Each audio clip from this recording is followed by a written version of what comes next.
எங்கே போயிட்டு என்றும் தெரியவில்லை. ஆக அன்கிளைம்டு என்ற அமௌண்ட் என்று சொல்லக்கூடிய பல லட்சம் கோடி உள்ளது. அதை பற்றியும் இன்று வரை இபிஎஃப் நிறுவனம் யாருக்கும் தெரியப்படுத்துவதில்லை. தொழிலாளர்கள் வியர்வை சிந்தி அவர்களுடைய சேமிப்பை பாதுகாப்பிற்காக இபிஎஃப் நிறுவனத்தில் செலுத்துகிறார்கள். அந்த நிறுவனம் அந்த தொழிலாளர்களுக்கு நியாயத்தை வழங்காமல் அவர்களே ஒரு முதலாளி போல் தொழிலாளர்களை இழுத்தடிப்பது கண்டிக்கத்தக்கதாகும். எனவே இந்த நிதியினுடைய ஆதாரத்தை எல்லாம் கணக்கில் கொண்டு அவருடைய பென்ஷன் உயர்வை நிதித்துறை ஆய்வு செய்து அவர்கள் நியாயம் வழங்க வேண்டும்.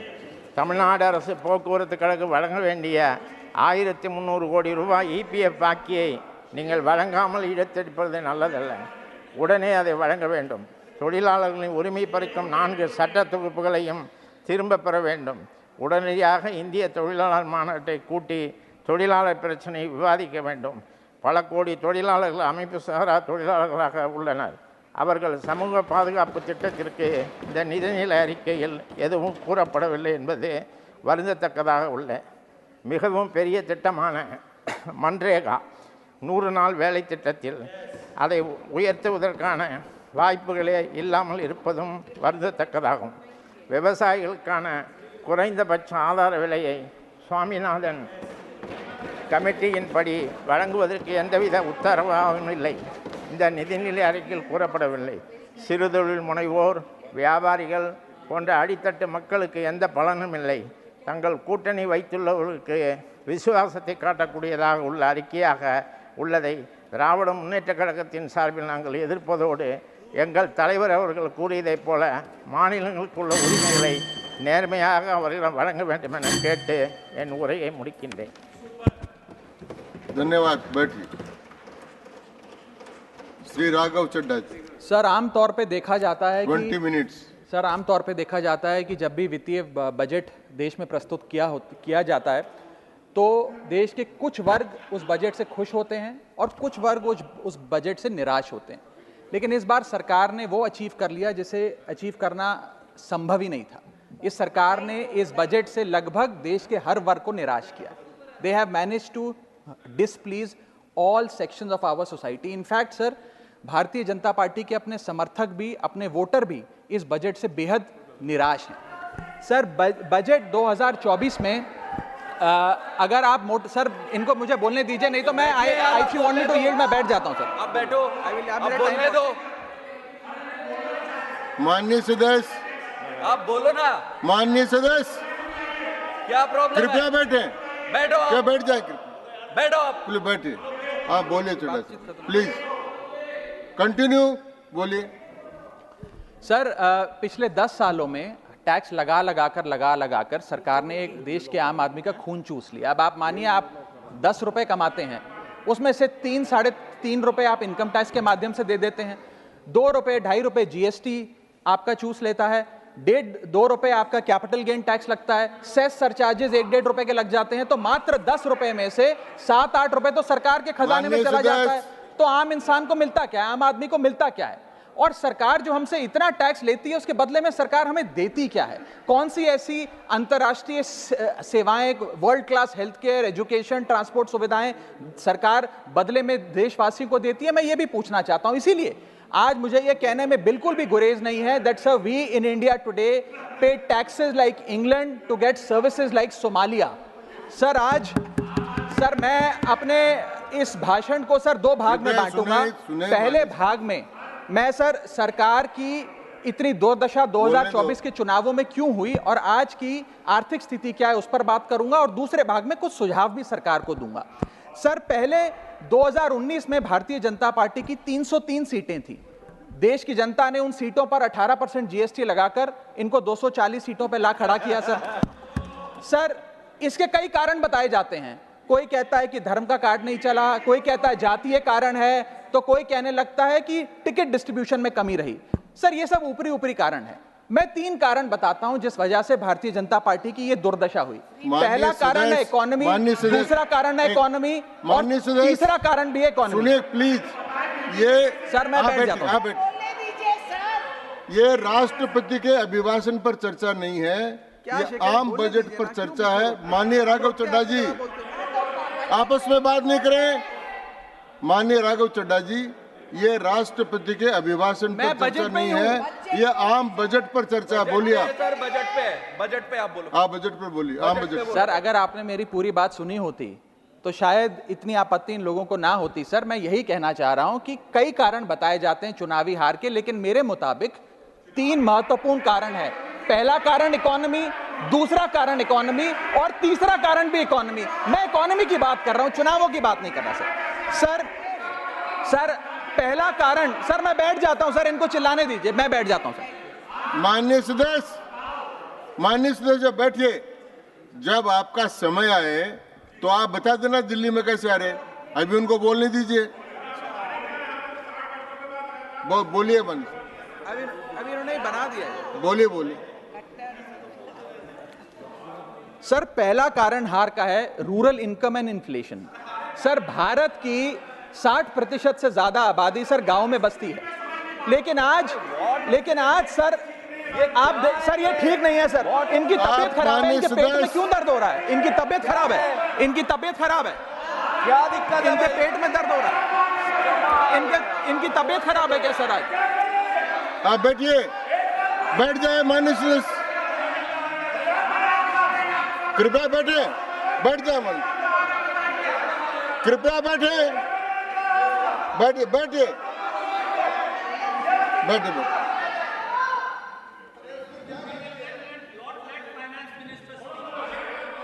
आप माननीय सदस्य डिस्टर्ब मत करें, इनको बोलने दें, आपको बोलने का अवसर मिलेगा, अभी इनको बोलने दें। हाँ सर मैंने 2.5 मिनट बोला, उसमें 5 बार इन्होंने इंटरप्ट किया है। मैं अपना समय सूद समेत इनसे वसूलूंगा सर मैं आगे चलता हूं। सर इस देश में सर पहला मेरा कारण था, ब्याज की आदत ठीक नहीं है sir, rural income and inflation.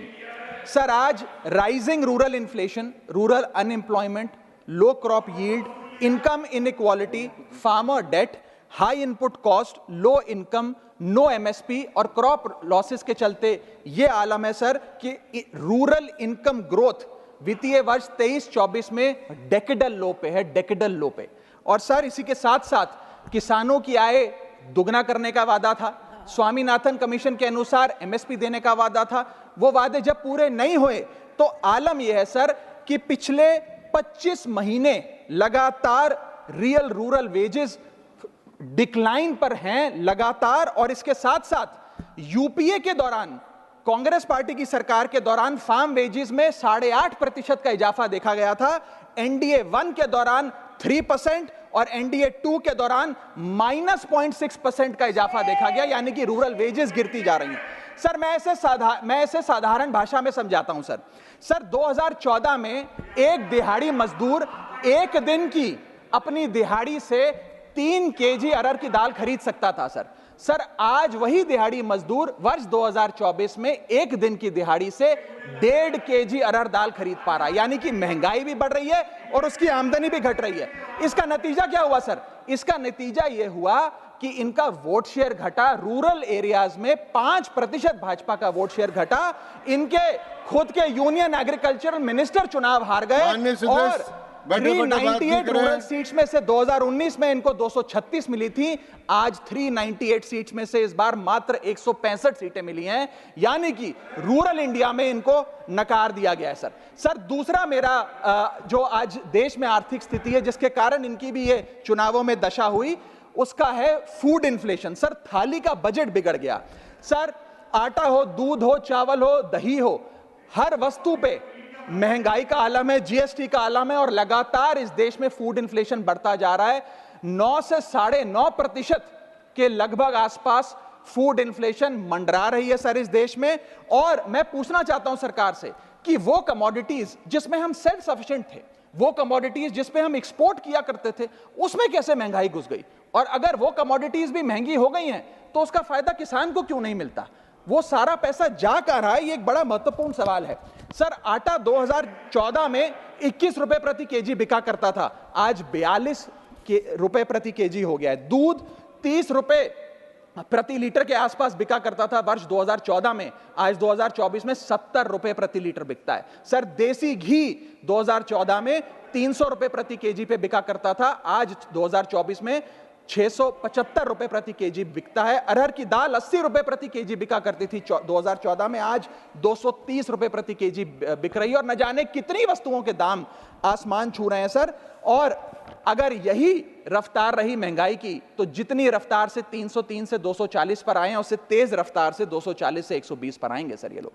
Sir, third reason is unemployment, यानी कि बेरोजगारी। सर, इनफॉर्मल सेक्टर हो या फॉर्मल सेक्टर हो, अनऑर्गेनाइज सेक्टर हो या ऑर्गेनाइज सेक्टर हो, हर जगह अनएम्प्लॉयमेंट है। और CMAI की रिपोर्ट यह बताती है कि अनएम्प्लॉयमेंट दर ऑर्गेनाइज सेक्टर की इस देश में 9.2% है। अनऑर्गेनाइज सेक्टर की तो बात ही भूल जाइए, ऑर्गेनाइज सेक्टर की अनएम्प्लॉयमेंट दर 9.2% है। और हम लोग अपने देश के ह्यूमन रिसोर्सेज को किस कागार पे लाकर खड़ा कर दिया है, उसका आलम देखिए सर। उत्तर प्रदेश सरकार के सचिवालय में PN की पोस्ट के लिए 368 नौकरियां निकली, 23 लाख लोगों ने उसके लिए आवेदन पत्र दिए। इंडियन रेलवेज के ग्रुप डी एम्प्लॉइज में 63,000 पोस्ट निकली, उसके लिए 2.5 करोड़ लोगों ने आवेदन पत्र दिए। 2.5 करोड़ ऑस्ट्रेलिया की आबादी से भी ज्यादा है sir. Sir, 9,900 constable post Bihar police निकालती है, उसके लिए 11 लाख आवेदन पत्र आते हैं। और सर, सारी चीजें छोड़िए, महाराष्ट्र सचिवालय के कैंटीन में 12 वेटरों को भर्ती करने के लिए जब आवेदन पत्र मांगे गए, तो 7,000 लोगों ने आवेदन पत्र दिए, जिसमें कई पोस्ट ग्रेजुएट्स और ग्रेजुएट्स भी शामिल थे। सर, यह बेरोजगारी का आलम है। चौथा, की सेक्टर स्टैग्नेशन। जितने की सेक्टर्स हैं इस देश में, कंस्ट्रक्शन हो, ट्रेड हो, जो इंप्लॉयमेंट क्रिएट करते, उसमें एक स्टैग्नेशन आता जा रहा है। और इंडस्ट्री का इन्वेस्टमेंट, जिसे कहते हैं ग्रॉस फिक्स्ड कैपिटल फॉर्मेशन, वो लगातार घटती जा रही है। और मुझे बताते हुए दुख है कि न्यू प्राइवेट इन्वेस्टमेंट वित्तीय वर्ष 24-25 के पहले क्वार्टर में 25 ईयर लो पर आ खड़ी है, यानी कि निवेश नहीं कर रही है इंडस्ट्री आज भारत देश की। सर, पांचवा कारण है गिरती हुई पर कैपिटा इनकम, यानी कि प्रति व्यक्ति आय। देश के 12 राज्यों में लगातार पर कैपिटा इनकम घटी। उन 12 में से 9 राज्यों में भारतीय जनता पार्टी का वोट शेयर भी घटा। छठा कारण, decline in financial savings and rising debt burden on the Indian household, यानी कि एक औसतन भारतीय परिवार का कर्ज बढ़ता जा रहा है और उसकी सेविंग्स घटती जा रही हैं। फाइनेंशियली हम लोग फ्रेजाइल होते जा रहे हैं। और ये रिजर्व बैंक ऑफ इंडिया के गवर्नर ने खुद कहा कि सेविंग्स बैंक अकाउंट खातों में से सेविंग्स गायब होती नजर आ रही हैं। हमारा net financial savings to GDP ratio वो घट रहा है, हाउस होल्ड सेविंग्स हो वो घट रही हैं, और लगातार सेविंग्स में डिक्लाइन देखा गया। और मैं सिर्फ बुराई नहीं करना चाहता, मैं सुझाव भी देना चाहता हूं। मैं आने वाले अपने भाषण के भाग में 8-10 महत्वपूर्ण सुझाव भी सरकार के लिए लाया हूं। देश हित में, देश की अर्थव्यवस्था के हित में सुझाव देना चाहता हूं। पहला सुझाव, index minimum wages with inflation, यानी कि न्यूनतम मजदूरी आय को बढ़ती महंगाई के साथ जोड़िए। Ma'am, inflation erodes purchasing power. Inflation वो महंगाई वो दीमक है जो आपकी परचेजिंग पावर, आपकी संपत्ति को खा जाती है। इसीलिए आज मैं कहना चाहता हूं कि जैसे बेल्जियम जैसे देशों ने ऑटोमेटिक इंडेक्सेशन ऑफ वेजेस लागू किया है, उसी प्रकार हमारे देश में भी मिनिमम वेजेस की ऑटोमेटिक इंडेक्सेशन होनी चाहिए। और यहां मैं ये बताना चाहूंगा कि मेरे नेता अरविंद केजरीवाल जी ने, हमारी आम आदमी पार्टी की सरकार ने देश में सबसे ज्यादा मिनिमम वेजेस दिल्ली में देने का काम किया। दूसरा मेरा महत्वपूर्ण सुझाव, rework the agricultural pricing formula, यानी कि जब किसान खुले बाजार में अपनी फसल बेचने जाता है मैम, तो वहां पर एक मिनिमम रिजर्व प्राइस होना चाहिए, यानी कि उस प्राइस के नीचे किसान की कमाई नहीं होगी, किसान को उस रेखा के नीचे का दाम नहीं मिलेगा। इससे प्राइस वोलेटिलिटी से किसान बचेगा, इकोनॉमिक सिक्योरिटी किसान को मिलेगी और प्रोडक्शन में कंटिन्यूटी रहेगी। मेरा तीसरा सुझाव, legal guarantee to MSP in accordance with Swaminathan commission report. Swaminathan commission report की बात सुनते सुनते कि हम लागू करेंगे, मेरे भी बाल पक गए हैं, लेकिन आज तक लागू नहीं हुआ। मैं अनुरोध करूंगा सरकार से कि उस लीगल गारंटी को देश के किसान को सौंपे। चौथा और बहुत महत्वपूर्ण, हाथ जोड़कर विनती करना चाहूंगा, restore indexation on long term capital gain. Ma'am, पूरे दुनिया में इन्वेस्टर्स को इन्वेस्टमेंट्स करने के लिए प्रमोट करने के लिए इंसेंटिवाइज किया जाता है। इस देश में इंडेक्सेशन हटाकर हम इन्वेस्टर क्लास को डिसइंसेंटिवाइज कर रहे हैं इन्वेस्ट करने के लिए। इंडेक्सेशन हटाना टैक्स लगाना नहीं है, इन्वेस्टर्स को पीनलाइज करने जैसा है। मैडम, मैं बताना चाहता हूं, inflation ravages the value of money. पैसे को खा जाता है इन्फ्लेशन, इसीलिए हम कॉस्ट ऑफ एक्विजिशन को इंडेक्स कर कैपिटल गेन टैक्स की कैलकुलेशन करते हैं। और जो लोग खुश हैं आज कि कैपिटल गेन टैक्स को 20% से घटाकर 12.5 कर दिया है, उनके लिए मैं एक उदाहरण लाया हूं। इस उदाहरण के माध्यम से हम समझ जाएंगे कि कैसे इंडेक्सेशन हटाना इस देश के इन्वेस्टर को एक बहुत बड़ी उसकी जेब पे डाका डालने जैसा है। मैडम, फर्ज करिए कि 2001 में आपने 1 करोड़ रुपए का एक मकान खरीदा। वो मकान की दर 6% के हिसाब से बढ़ती गई उसकी वैल्यू, और आज वो मकान जो 1 करोड़ का आपने 2001 में खरीदा था, वो आज 4 करोड़ 17 लाख रुपए का हो गया। अब दो सिनेरियो हैं, एक इंडेक्सेशन का सिनेरियो जिसमें आप बेचें उस पर टैक्स लगे, और एक नया सिनेरियो जिसमें आप उसे बेचेंगे तो नई रेट के अकॉर्डिंग उस पर टैक्स लगेगा। मैं पहले पुराने सिस्टम के हिसाब से, इंडेक्सेशन वाले सिस्टम के हिसाब से उस पर कितना टैक्स लगेगा वो आपको बताना चाहता हूं। आज वो मकान जो आपने वर्ष 2001 में 1 करोड़ का खरीदा था, वो आप 4 करोड़ 17 लाख रुपए का बेचती हैं, तो आपकी सेल प्राइस 4 करोड़ 17 लाख, लेकिन आपकी purchase price, inflation adjusted indexed purchase price 1 crore नहीं, लगभग 3 करोड़ 60 लाख के आसपास आती है। यानी कि आपका sale price minus purchase price, जो प्रॉफिट ऑन सेल है, वो 54 लाख रुपए होता है। उस 54 लाख रुपए पर 20% के अकॉर्डिंग आप पे टैक्स लगता है। यानी कि इंडेक्सेशन वाले फॉर्मूले से आपको कुल टैक्स 10,80,000 रुपए देना पड़ता है। मैं राउंड ऑफ करके 11 लाख रुपए कहता हूं। लेकिन जो नई व्यवस्था है जिसमें इंडेक्सेशन आपसे छीन लिया गया है, उसमें sale price 4 crore 17 lakh, cost price 1 crore, मुनाफा 3 करोड़ 17 लाख, उस पर 12.5% टैक्स, यानी कि टैक्स कुल मिलाकर आपका बनता है 39,62,000। यानी कि नई व्यवस्था में वही 1 करोड़ का मकान अगर आप बेचेंगे आज 4 करोड़ 17 लाख का, तो आपको लगभग 40 लाख रुपए टैक्स देना पड़ेगा, और पुरानी व्यवस्था में आपको मात्र 11 लाख रुपए टैक्स देना पड़ेगा। यानी कि 40 माइनस 11 लगभग 29 लाख रुपए का एडिशनल टैक्स आपको देना पड़ेगा मात्र 1 करोड़ रुपए के प्लॉट की सेल पर। यह है इंडेक्सेशन का खेल। इसीलिए indexation long term capital investments के लिए अति आवश्यक है। मैं सरकार से अनुरोध करूंगा कि उसे ना हटाएं, और आज मैं इस सदन में भविष्यवाणी करता हूं, अगर आपने इंडेक्सेशन वापस लागू नहीं किया तो 3 चीजें होने जा रही हैं इस देश में। पहला, रियल एस्टेट में इन्वेस्टमेंट गिरने वाली है और लोग अपना ड्रीम होम कभी नहीं खरीद पाएंगे। दूसरा, अंडर वैल्यूएशन होगी प्रॉपर्टी डील्स की, सब लोग सर्कल रेट पे प्रॉपर्टी खरीदेंगे बेचेंगे, कोई असल कीमत नहीं बताएगा।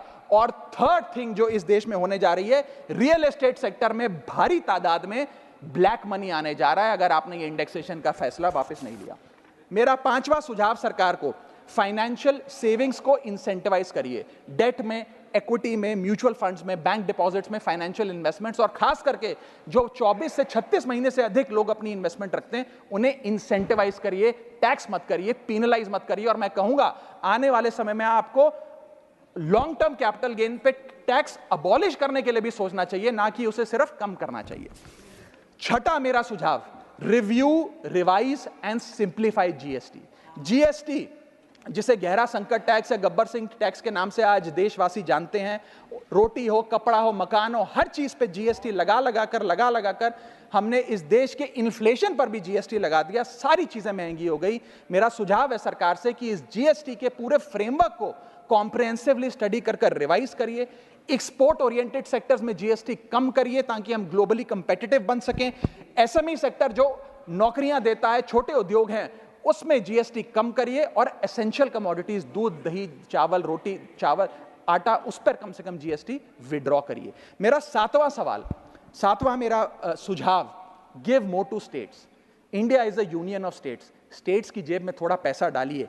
कोलिशन पॉलिटिक्स के कंपल्शन हम समझते हैं कि आपको बिहार को, आंध्र प्रदेश को ज्यादा पैसा देना था, लेकिन उन राज्यों ने जिन्होंने आपको भरपूर वोट दिया, गुजरात ने, दिल्ली ने, मध्य प्रदेश ने, उड़ीसा ने, झारखंड ने, छत्तीसगढ़ ने, जिन लोगों ने अपने राज्यों की लगभग सारी सीटें आपकी झोली में डाल दी, उनसे क्या गलती हुई? उन राज्यों को आपने दिया एक एक झुंझुना और बाकी 2 राज्यों को पे सब कुछ लौटा दिया। तो ये डिस्क्रिमिनेटरी फेडरलिज्म नहीं होना चाहिए, कोऑपरेटिव फेडरलिज्म होना चाहिए। ये गुहार में लगाना चाहूंगा। और इस सरकार को एक बुरी आदत है सेस और सरचार्ज लगाकर पैसा वसूलने की।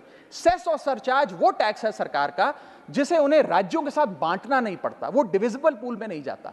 इसीलिए सरकार सेस और सरचार्ज लगा लगाकर आम आदमी से पैसा वसूलती है। मैडम, अगर केंद्र सरकार 100 रुपए कमाती है तो उसमें से 18 रुपए सेस और सरचार्ज के जरिए कमाती है, यानी कि मात्र 82 रुपए, 100 में से 18 हटा दीजिए, 82 रुपए डिविजिबल पूल में जाता है जो राज्यों में बांटा जाता है, 18 रुपए सीधा सरकार की जेब में जाता है। मैं अनुरोध करूंगा कि सेस और सरचार्ज की या तो इस प्रथा को बंद करें या वो भी डिविजिबल पूल में डालकर स्टेट्स के साथ बांटे। मेरा 8वां सुझाव, जीएसटी कॉम्पनसेशन जो राज्यों के लिए बंद कर दिया गया है उसे कम से कम 5 साल और दीजिए।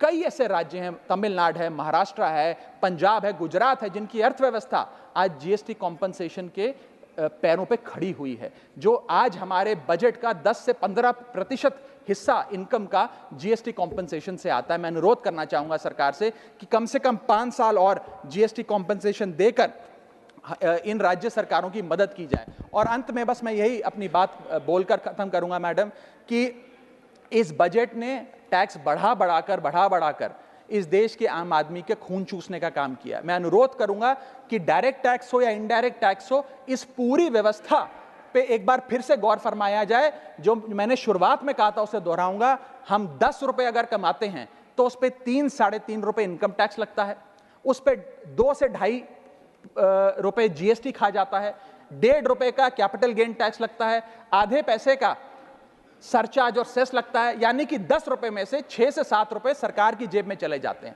यानी कि अगर आप साल में 10 रुपए कमा रहे हैं तो 7 से 8 महीने की जो आपकी कमाई है वो सरकार ले जाती है, मात्र 3-4 महीने की कमाई आपकी जेब में आती है, और उस पर भी अन्य प्रकार के टैक्स लगते हैं।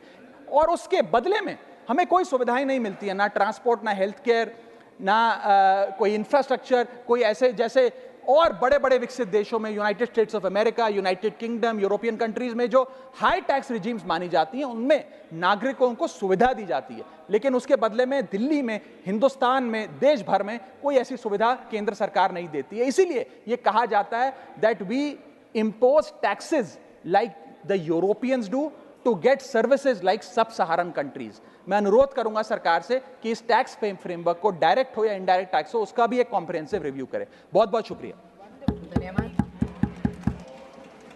माननीय सदस्य श्री देवाशीष सामंत राय, आपकी मैडम स्पीच है। जय Jagannath. First I want to thank my leader Shri Naveen Patnaik ji for sending me to this august house to be among such stalwart politicians, such great leaders. And I thank the chair for my first maiden speech.